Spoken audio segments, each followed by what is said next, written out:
Madame, monsieur, bonsoir. Merci de nous rejoindre à Canal Algérie pour ce nouveau numéro de questions d'actu. Un numéro spécial que nous consacrons, actualité oblige, aux événements du 11 décembre 1960. Alors une date dont il faudra parler pendant longtemps, d'autant plus que ces manifestations ont changé le cours de l'histoire. Car au moment où le général de Gaulle poursuivait sa politique, notamment avec sa fameuse formule « l'Algérie algérienne », le peuple algérien avait tranché par pas de demi-solution, tout ou rien.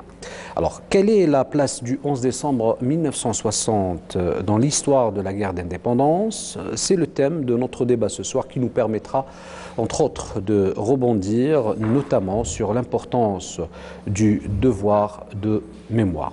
Pour en parler, nous avons le plaisir de recevoir avec nous ce soir M. Mazit Bouhalfa. Vous êtes journaliste spécialisé notamment dans les questions liées à la guerre d'indépendance. Oui.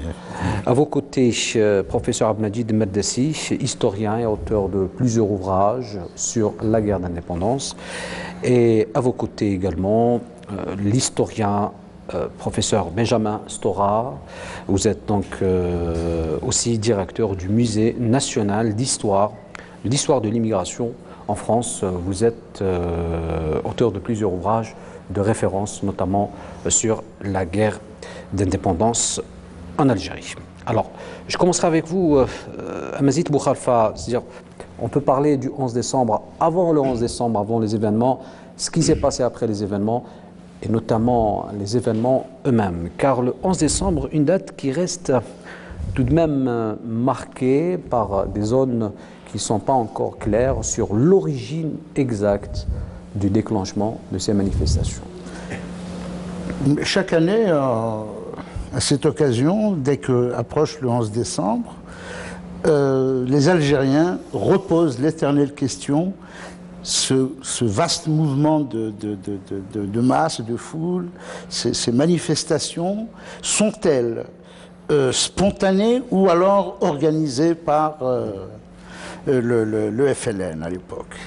C'est une question qui, jusqu'à présent, non seulement on n'a pas encore trouvé sa réponse, c'est-à-dire que les historiens n'ont pas encore apporté suffisamment d'éléments pour étayer l'une ou l'autre thèse. C'est par manque de documents ou par... Il y a de tout. Il y a le manque de documents, assurément, c'est-à-dire qu'on n'a pas encore trouvé des documents qui attestent de la préparation du 11 décembre par le FLN ou une décision du GPR1, ou alors ce qu'on disait, c'est-à-dire ce qu'on appelle la zone 6 de la Wilaya 4, auquel on attribue, c'est-à-dire certains attribuent à la zone 6, notamment Barlem Rchaï, l'organisation de tout cela. Il y a des témoignages, certains disent que nous avons passé toute la nuit du 10 à préparer des banderoles, à préparer les calicots, les drapeaux, etc., le matériel de la manif. Or, on n'en a pas tellement vu, parce que si on admet cette thèse, on se demande dans ce cas-là, si on a passé la nuit à préparer tout cela, pourquoi est-ce que ça ne s'est pas passé dès le matin? C'est dans l'après-midi, c'est vers 16h, 16h30 que la manifestation a commencé ici. Mais il y a des choses, c'est-à-dire que à Temouchent, déjà, ça avait commencé à Temouchent. Les premiers affrontements, De Gaulle était arrivé à Temouchent, donc il arrive le 9 à Temouchent. Il est dans son cortège. Les Français, les Européens décident d'une grève générale de 24 heures. Et il y a les premiers affrontements entre la contre-manifestation des Algériens contre les ultras, contre les Européens, parce qu'en définitive, attention, c'est-à-dire que les Européens, les ultras, c'est une tendance des Européens, de toutes les composantes, c'est-à-dire de toutes les forces en présence. Ceux qui ont été, c'est-à-dire ceux qui sont le plus surpris, ce sont ces Européens.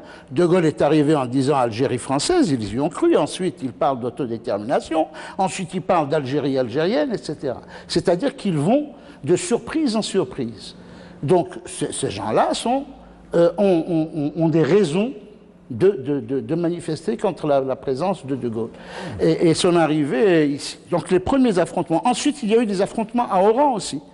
Il y a eu des affrontements parce que la rumeur aidant, oui, on a parlé de centaines de morts, etc. à Témouchent.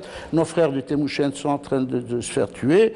Et il y a eu des affrontements. Donc, cette thèse, donc, conforte... C'est un effet boule de neige. C'est un effet boule de neige. Il y a de la spontanéité, mais la spontanéité est limitée en ce sens que, immédiatement, le FLN a, non pas récupéré, mais a canalisé la colère.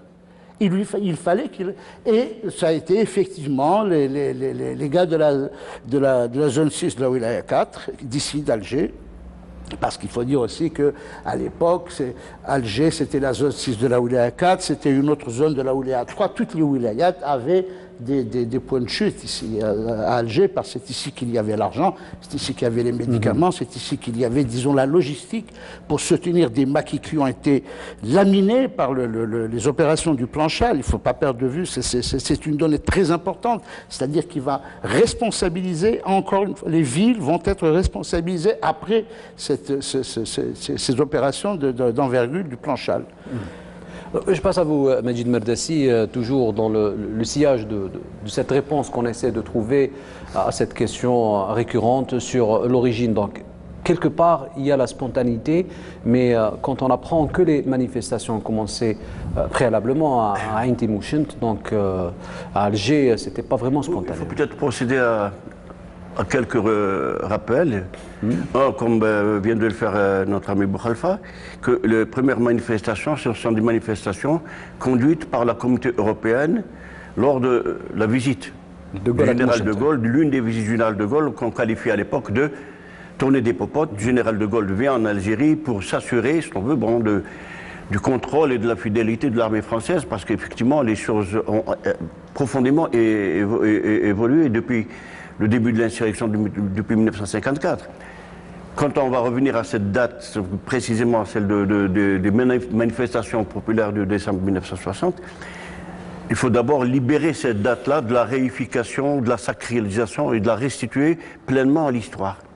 Bon, bien sûr, bon, c'est une opportunité de glorification de l'intervention du peuple et tout, mais il faut revenir au processus long qui ont travaillé la société algérienne et qui ont travaillé aussi les stratégies politiques autant du pouvoir public français, c'est-à-dire que la stratégie du général de Gaulle, jusqu'à la limite de l'année 58-59, le général de Gaulle, en présentant le plan de Constantine, avait encore l'illusion que l'opinion algérienne était encore gagnable avec le plan de Constantine, avec la scolarisation, l'intégration dans la fonction publique, l'offre de logement aux Algériens. Mais à partir de la fin 59, le général de Gaulle redéfinit stratégiquement sa politique algérienne, notamment dans son fameuse intervention du 16 septembre, où il parle pour la première fois du droit du peuple algérien à l'autodétermination. C'est un moment clé.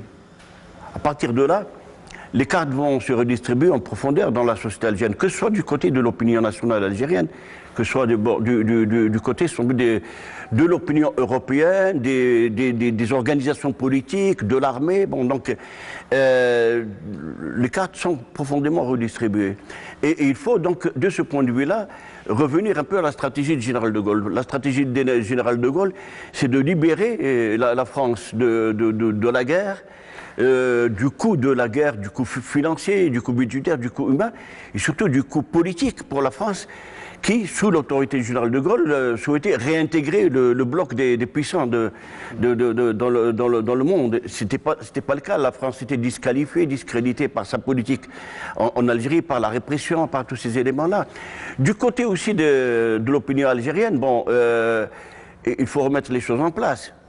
On n'est plus en 1954, on est passé par le cap du congrès de la Soumam avec la formation d'un programme de libération. On est arrivé aussi à mettre en place une direction nouvelle, une modalité nouvelle de direction de la résistance avec la formation du gouvernement provisoire de la République algérienne. Donc toutes ces données influent en profondeur. Un rappel important, la communauté européenne d'Algérie et était fondamentalement viciste et antigauliste pendant le second conflit mondial. Il faut toujours rappeler ces éléments-là. Deuxièmement, quand il y a eu le fameux mouvement de mai 58 qui a porté de fait le général de Gaulle au pouvoir, qui a en tout cas créé les conditions politiques d'un retour du général de Gaulle, comment dire, le mouvement porteur, ce sont des activistes de l'Algérie française, ils ont eu quand même le sentiment d'avoir été un peu truandés par de Gaulle et par les changements ou l'évolution des positions politiques. Tous ces éléments-là doivent être pris en considération, ce qui rend intelligible le fait qu'il ait encore recours à la manifestation contre le chef de l'État français. Ça a commencé avec Tmouchen, ça s'est continué à Alger, à Belcourt, à Claude-Salombier. Mais du point de vue algérien, il y a un processus important de décantation politique. Les Algériens, contrairement à la mythologie, n'ont pas adhéré ipso facto à la légitimité des objectifs fixés par le Front de Libération Nationale le 1er novembre. Il a fallu du temps pour identifier d'abord qui est derrière, Messali, qui était l'FL, qui sont les dirigeants. Mais progressivement, il y a eu ce processus que j'appelle moi le nationalisme de capillarité. C'est-à-dire une adhésion au quotidien, une identification, une plus grande reconnaissance de la légitimité du Front de Libération Nationale au-delà. Et je pense aussi que la politique d'extrême répression conduite par les autorités françaises, les offensives massives conduites par l'armée française ont aussi contribué à une décantation politique dans les profondeurs de la société algérienne. Si on n'a pas ces éléments en tête, on ne comprend pas. Pour répondre très précisément, est-ce que le FLN est à l'origine des manifestations? Selon les témoignages, moi je reviens au texte qui est un texte de référence de Mohamed Yousfi. En fait, les Algériens ont été agressés. À Alger, à Claude-Salombier, ils ont été agressés. À Belcourt, ils ont été agressés. Il y a eu des blessés, il y a eu des morts.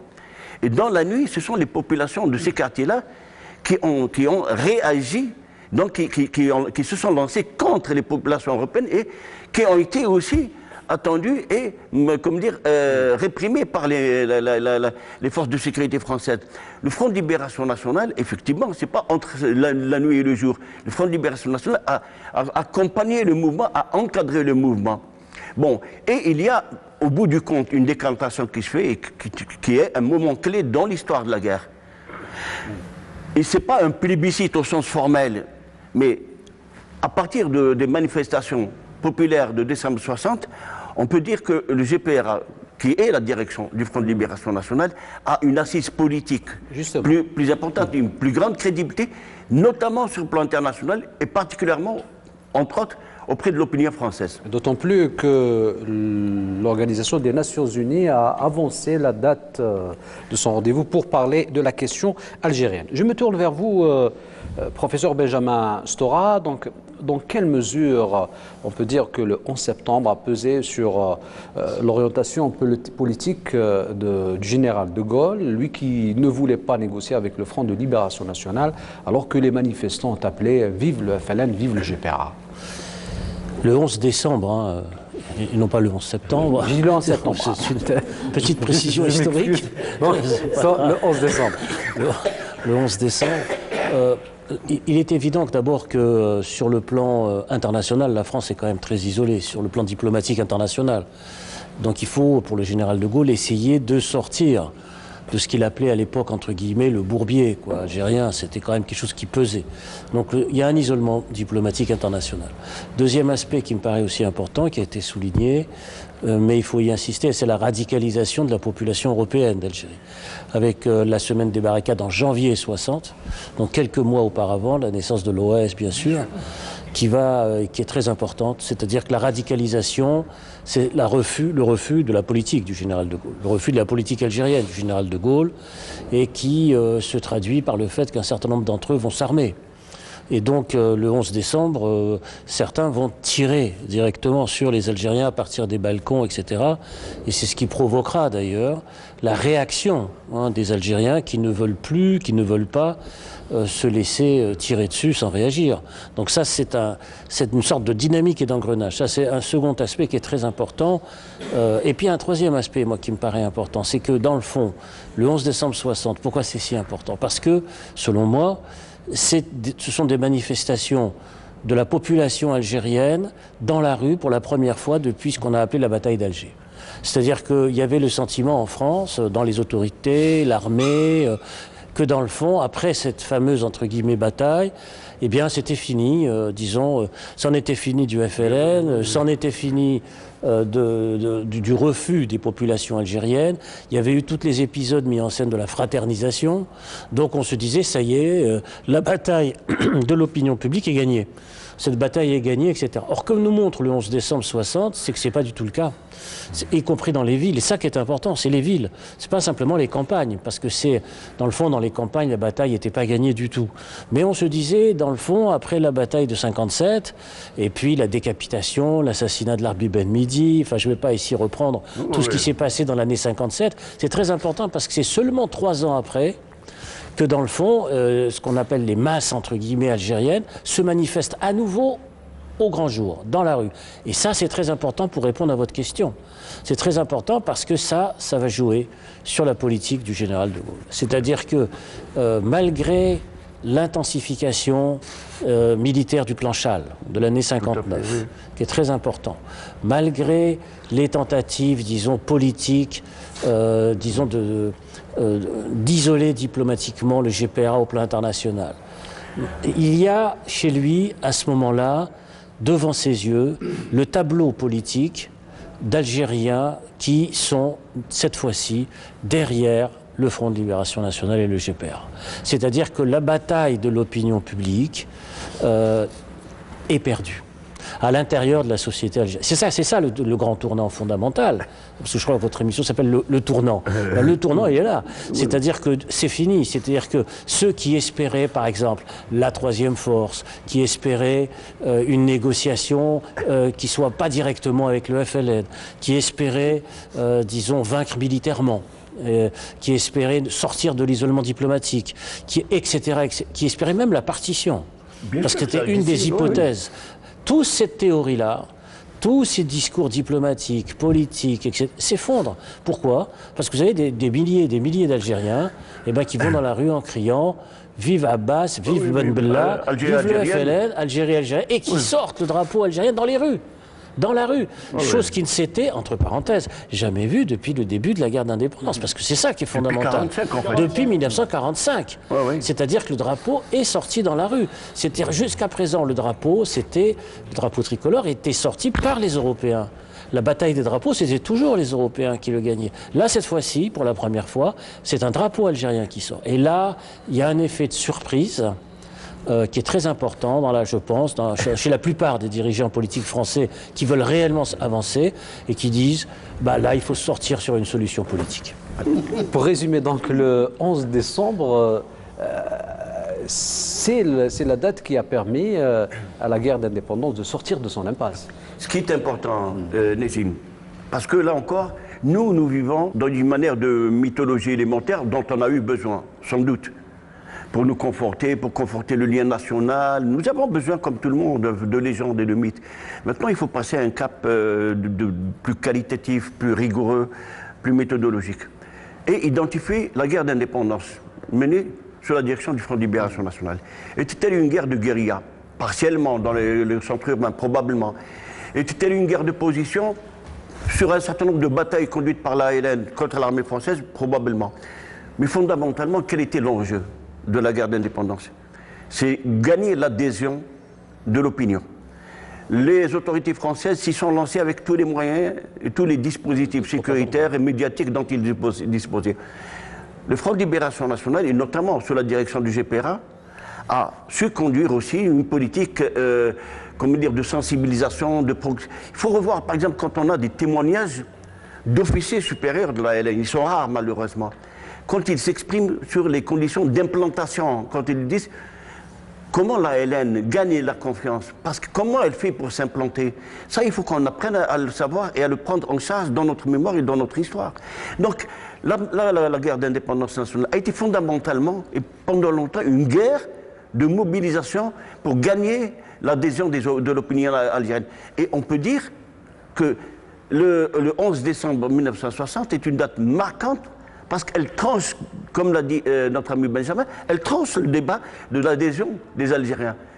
Le 11 décembre, les Algériens se sont massivement exprimés en faveur du GPRA, du FLN, du président Abbas, et en portant les drapeaux de l'Algérie. Donc, il y a un basculement sur le plan politique, il y a un basculement sur le plan de la symbolique aussi, bon, parce que il y a un avant et un après. Je pense que c'est le bien faux politique hein, pour le 11 décembre. On peut dire d'une certaine façon cela, effectivement, l'image est forte, mais on peut la prendre en charge, effectivement, parce que c'est un moment de décontation. Parce que là, il y a une fracture décisive, irréversible. Il y a le camp que va porter notamment quelque temps après l'armée armée secrète l'OAS, l'organisation de l'armée secrète l'OAS, il y a un camp qui prend en charge la défense par tous les moyens de l'Algérie française. Et il y a un camp qui adhère de plus en plus clairement, explicitement, et qui renforce le roi et la légitimité du FLN et du GPRA. Donc, à partir du 11 décembre, ce n'est pas des batailles d'arrière-garde, c'est une nouvelle modalité de la conduite de la guerre, mais là, les Algériens, de manière de plus en plus importante, sont massivement conscients de l'enjeu et ont fait massivement leur choix en faveur du Front de Libération Nationale. C'est un tournant parce que on est loin de l'insurrection dans les conditions complexes de son lancement avec 6 membres fondateurs qui ont lancé une aventure qui pouvait être considérée comme suicidaire, qui est passée par des caps difficiles. On sait que le printemps 1955 a été un cap extrêmement difficile. Heureusement, il y a eu l'offensive du Nord Constantinople. Ensuite, il y a eu le basculement, la refondation du front avec le congrès de la Souveraine. Et ensuite, il y a eu ce moment clé qui est la formation du gouvernement provisoire de la République algérienne. Les termes du débat changent, les termes du conflit changent. J'ai eu l'occasion de le dire sur votre plateau, Nazim, qu'à partir de septembre 58, la nature juridique du conflit change. On n'est plus dans un mouvement révolutionnaire insurrectionnel contre un ordre établi. On est dans une guerre contre un État reconnu de plus en plus par les institutions internationales et par les États sur le plan international et le pouvoir français. Je pense que le général de Gaulle a dû prendre ça en considération. Il faut aussi noter, pour être complet sur cet aspect, que la décontation se fait aussi à l'intérieur du pouvoir français. On sait parfaitement que dans le gouvernement dirigé par le gouvernement français, et on va le savoir tragiquement en octobre 61, tout le monde n'était pas sur la ligne du général de Gaulle en disant maintenant comment faire avec... Il faut aller à la négociation. On ne va pas revenir sur toute la chronologie des négociations et des contacts, mais il faut rappeler qu'en juin 60, il y a eu Melun. Ben Yahya et Boumjil ont été reçus. Donc on est dans une nouvelle dynamique de contact, de confrontation, de compétition. Et on peut dire que le 11 décembre est une date de basculement et de décontation. Alors, une date... Je voudrais rebondir sur ce que M. Gilles à l'instant, c'est-à-dire qu'il y a d'autres éléments qui sont très importants, très encourageants aussi pour ce que l'action des Algériens, c'est-à-dire l'action populaire des Algériens. Il ne faut pas oublier qu'il y a le procès des barricades qui s'est déroulé. Il y a également, c'est-à-dire des signes avant-coureurs. Des barricades qui interviennent juste après le 11 décembre. Ensuite, il y a ce fameux référendum qui va intervenir en janvier 61. Il y a des éléments encourageants, c'est-à-dire qui encouragent. Et il y a bien entendu... On ne tient pas. Il faut que nous tenions compte aussi du basculement de l'opinion française, oui, bien sûr. Des réseaux de soutien, des médias français qui s'ouvrent à la question algérienne. Je voulais juste terminer avec...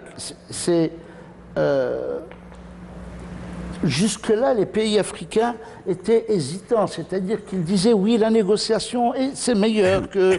C'est-à-dire que la négociation directe entre Algériens et Français, plutôt qu'une internationalisation via les Nations Unies, il y avait... C'est-à-dire ça lambinait au niveau des Nations Unies. Et là, ensuite, le groupe des Afro-Asiatiques qui fait pression. UTANT intervient, celui qui deviendra ensuite secrétaire général des Nations Unies, intervient aussi avec la lecture d'un texte du groupe afro-asiatique. C'est-à-dire les choses commencent, c'est-à-dire qu'une multitude de voyants verts permettent aux Algériens, c'est-à-dire de sortir. Et puis cette action que rappelait M. Stora, c'est-à-dire que c'est la première fois pratiquement depuis 1945. La première fois que les Algériens sortent, et puis il y a un drapeau, le drapeau sort, c'est-à-dire que la rupture est définitive. Et ce n'est pas un hasard, c'est la population qui porte la France, ce mouvement-là. C'est en fait la France qui se résigne à l'existence d'une nation algérienne. La France a des difficultés considérables. L'armée devient putschiste. L'armée, cette armée extraordinaire, etc., fabriquée par la République, etc., qui s'agite, qui devient putschiste, qui s'agite contre l'autorité, contre le politique. Contre un de ses chefs parmi les plus prestigieux, sinon le plus prestigieux. Cette armée. Et puis, plus personne ne croit en De Gaulle. Cet homme qui portait les espoirs, une multitude d'espoirs de toute la population européenne ici. Plus personne ne croit en lui. Donc, c'est-à-dire qu'il y a une multitude de choses. C'est le mot d'ordre de Gaulle démission, quoi, hein, qui est un a priori posé par les Européens. Il faut d'abord De Gaulle démission. Oui, c'est là la condition sine qua non. La grande Zora. Mais ensuite, c'est-à-dire que ce qui va naître, la monstruosité qu'est l'OAS, qui va naître de tout cela, est à la dimension des bouleversements de fond qui ont touché la communauté et les structures républicaine. De Gaulle, il fallait changer immédiatement, faire une nouvelle constitution, etc. C'est-à-dire que ça s'est fait pratiquement dans l'urgence pour éviter d'aller encore plus loin. Pardon, ce que tu dis a raison. Il faut bien préciser, mais y compris du point de vue de la chronologie, que la création de l'OAS en Espagne en février 1961, c'est une réplique au séisme du 11 décembre. C'est une réplique. Parce qu'à partir de ce moment-là, la communauté européenne viciste et anti-gaulliste s'arme contre le projet national algérien. Pour aller au putsch d'avril 1961. Les généraux putschistes, pas simplement les généraux, d'ailleurs, beaucoup d'officiers et sous-officiers de l'armée française qui se révoltent ouvertement contre le général de Gaulle et jusqu'à vouloir l'assassiner, en fait. Parce qu'on a oublié ça. Il y a eu les attentats, il y a eu... Donc c'est un tournant effectivement extrêmement important, le 11 décembre 60. C'est la redéfinition des cartes politiques. C'est l'équivalent, je pense que l'équivalent, c'est-à-dire de cette deuxième grande rupture, après l'insurrection du Nord constantinois, l'insurrection généralisée du Nord constantinois, qui a rompu définitivement les amarres avec l'ordre, le système colonialiste. Là, c'est carrément avec la République française, avec l'État français en tant qu'État, c'était fini. C'est-à-dire que c'est une deuxième grande rupture qui vient de s'opérer. C'est une rupture aussi bien entre le peuple algérien et le pouvoir colonial contre les ultras avec l'État français. C'était fini. Alors, M. Benjamin Stora, aujourd'hui on parle de réconciliation des mémoires.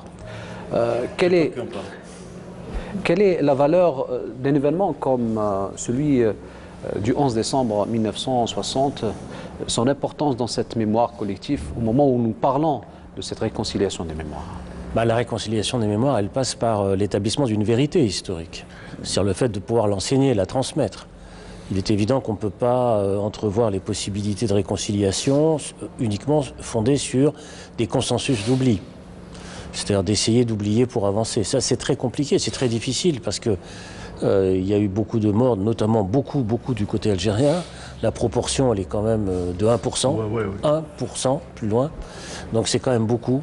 Et à partir de là, il y a dans la réconciliation, à mon sens, la nécessité d'accomplir un certain nombre de gestes, à la fois politiques et mémoriels, de reconnaissance, de connaissance.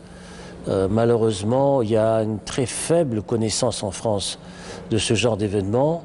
Le 11 décembre 60 est pratiquement passé sous silence. En France, dans les manuels scolaires, on ne connaît pas l'importance de cette date, de cet événement. On commence seulement maintenant à mesurer, par exemple en France, la date du 17 octobre 61, et puis à la faveur du dernier geste du président Macron, ce qui s'est passé pendant la bataille d'Alger avec Maurice Audin. Ce sont des choses qui commencent maintenant, disons, à affleurer à la conscience, sur la conscience mémorielle française. Donc c'est vous dire tout le travail de reconnaissance qu'il faut mener, qui est très long, qui est très difficile, qui est acharné même parce que certains refusent absolument, expliquent toujours que le général de Gaulle a trahi, que les Algériens n'étaient pas favorables à la cause de l'indépendance algérienne. Vous savez, on trouve encore tout ça dans un certain nombre de livres qui sortent en France. D'où l'importance, par exemple, de ce qui a été dit par Mégide, par M. Boukhalfa, etc. C'est-à-dire l'adhésion de l'opinion publique algérienne au projet de l'indépendance, c'est quelque part la reconnaissance aussi de l'existence du nationalisme algérien. Or, cette question de la reconnaissance d'un nationalisme algérien comme séparé du nationalisme français ne fait pas encore l'unanimité en France. Ne fait pas encore l'unanimité. C'est encore, disons, il y a encore beaucoup de discussions, de controverses sur le fait que les Algériens, dans leur majorité, n'étaient pas favorables aux indépendantistes algériens, n'étaient pas favorables au nationalisme, qu'il y avait encore la possibilité de les gagner, disons, à la cause de l'Algérie française, donc de retarder le passage à l'indépendance. Il y a encore, disons, toute une série de livres, de débats, etc. Et tout celui qui viendrait établir ces vérités, les mettre sur le devant de la table, on dit attention, c'est de la repentance, il ne faut pas en parler, on n'a pas à mettre en accusation, etc. Donc c'est vous dire la bataille difficile qui se mène toujours en France, et notamment menée par des historiens français. Je pense, à mon avis, puisque nous parlons disons, de retrouvailles de mémoire, c'est-à-dire essayer de se retrouver, de trouver, disons, un dénominateur commun, c'était la guerre, mais la table, disons, pour parler d'histoire. Je crois qu'il est de l'intérêt des Algériens, des chercheurs, des historiens, des penseurs, de ne plus considérer ça comme la guerre d'Algérie ou la guerre de ceci, mais inscrire ça dans un vaste mouvement international de décolonisation. Tout à fait. Il faut inscrire cela, c'est-à-dire que ce n'est pas la guerre d'Algérie, c'est-à-dire que l'enjeu, en fait, c'était un mouvement de l'histoire. On admettra davantage le fait que c'est imposé par l'histoire et non par la volonté d'individus ou autres. C'est vrai que les personnes ont joué un rôle fondamental, mais c'est l'histoire qui... Tout ce monde-là, tout ce qui était qui voulait faire avancer les choses, ont été dans le sens de l'histoire. C'est la décolonisation. Monsieur Ben Khalfa ou Monsieur Amazit, dans quelle mesure, justement, la reconnaissance de ces crimes peut faire avancer cette réconciliation? Je voudrais rappeler ce que notre ami Benjamin Stora a déjà dit, y compris sur le plateau de Canal que vous avez eu l'avantage d'animer à Constantine, à partir de Constantine, où Benjamin Stora parlait du déni qui persiste dans de larges secteurs de l'opinion française, dans de larges secteurs des appareils politiques français, et il le rappelle avec précision et rigueur maintenant. Maintenant, pour revenir à votre question, Nézim, sur la réconciliation des mémoires, moi je pense que la présence d'universitaires français de la qualité de Benjamin Stora, Gilles Manchon et d'autres, ici en Algérie, est une contribution importante, d'abord aussi, y compris pour l'opinion algérienne, parce que autant l'opinion française, ou une grande partie de l'opinion française, est dans une manière de logique de déni, de refus du réel, d'opposition, comme Benjamin vient de le rappeler, autant chez nous, notre opinion est peut-être encore dans pas les illusions, mais dans la construction mythologique, populiste, sur le peuple héroïque. Bon, il faut revenir, déconstruire tout cela pour aller vers l'histoire. La condition de la réconciliation des mémoires passe par la reconnaissance et par la connaissance de l'histoire réelle. Maintenant, il faut partir des faits aussi. L'Algérie est un État souverain. La France est un État souverain et c'est l'ancienne colonie, l'ancienne puissance coloniale. Nous sommes dans des systèmes de rapports qu'on ne peut ni mettre en place. Il faut accompagner la connaissance, faire en sorte que les opinions soient, je veux dire, sensibles au travail fait de manière très difficile, très souvent, par les historiens, autant en France comme le fait le professeur Stora, ou ici même en Algérie, comme le font beaucoup de collègues. C'est le chemin, c'est un chemin étroit, c'est un chemin difficile. C'est le chemin de la connaissance qui crée des conditions. Il y a aussi la mobilisation des secteurs importants de l'opinion. Le CATIP, c'est la reconnaissance de l'enlèvement et d'exécution de Maurice Audin, militant algérien, par le président français Macron. C'est un moment important qui peut ouvrir de nouvelles perspectives. Mais le travail de la connaissance, le travail de mobilisation par tous ceux qui, ici, en Algérie ou en France, sont acquis à une véritable réconciliation. La réconciliation, sa condition fondamentale, c'est la reconnaissance des faits de l'histoire. En précisant, bien sûr, que c'est pas en disant tout le temps que les rapports entre la France et l'Algérie sont des affaires de famille, par exemple, qu'on arrivera à établir une vérité historique. Parce que malheureusement, les Européens, les Français et les Algériens vivaient dans des mondes séparés. Donc ils n'étaient pas dans la même famille et qu'il y avait un monde qui dominait l'autre. Voilà. Donc l'origine de la guerre, c'est la colonisation. Et donc la fin de la guerre, c'est la décolonisation. Donc si on arrive à établir ces choses-là et si on ne reste pas enfermé dans une vieille logique d'affaires de famille, parce que ça c'est des vieilles logiques anciennes, hein, eh ben, on arrivera à faire quand même un grand pas en avant. Mais j'imagine aussi qu'il y a d'autres difficultés, notamment en Europe, avec la montée des nationalismes qui ne facilitent pas justement ce travail de mémoire, M. Stora. Oui, bien sûr, parce que la montée ce qu'on appelle les nationalismes extrémistes aujourd'hui vise à forger des identités fermées sur des mythes populistes héroïsés, où la France aurait tout le temps eu des pages glorieuses et non pas de pages sombres. Et dans ce cadre-là, il y a cette non-reconnaissance de ce qu'a été l'entreprise coloniale et même jusqu'à l'esclavage. Hein, c'est-à-dire que vous avez aujourd'hui des gens maintenant, des livres qui sortent, disant dans le fond, l'esclavage a été un progrès, enfin, non mais ça existe, hein. Bon, et la colonisation bien sûr, etc. Et donc le nationalisme favorise ce type de discours fermé. C'est-à-dire un discours qui vise à magnifier en fait une entreprise, une aventure, une grande affaire de famille qui apporterait la civilisation au monde, etc. Et la déconstruction, la bataille idéologique est très difficile parce qu'elle est aussi une bataille citoyenne et politique. Elle n'est pas simplement historienne, elle est aussi politique et elle passe par le pluralisme politique et par la démocratie, bien sûr, citoyenne. Et donc, vous voyez, sont des conditions différentes, enfin, sont des conditions qu'il faut essayer de mener de concert.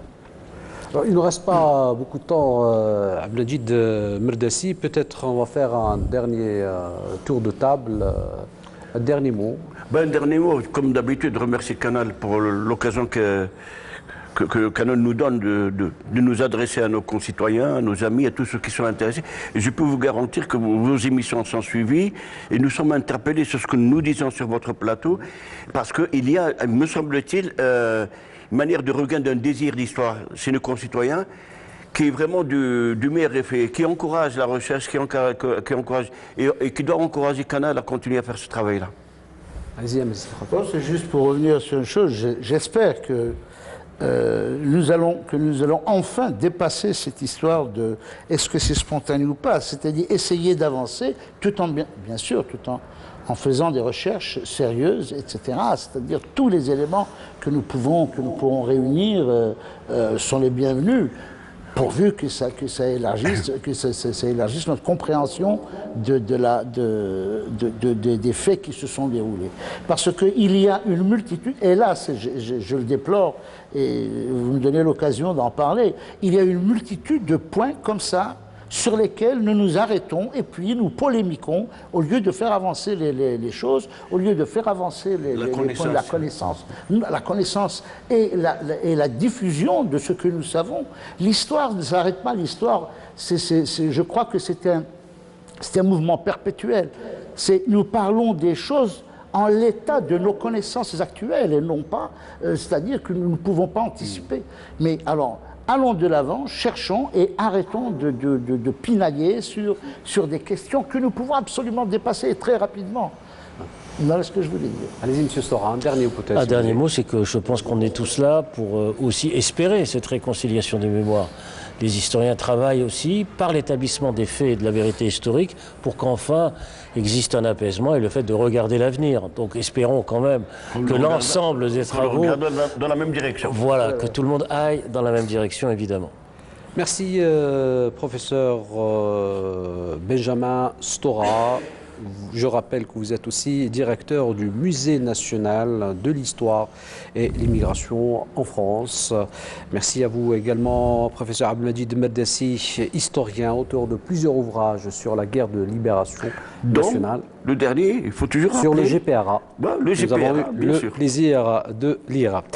Merci également à vous, Amazit Boukhalfa, donc journaliste spécialisé notamment dans les questions historiques, la guerre de libération nationale plus exactement.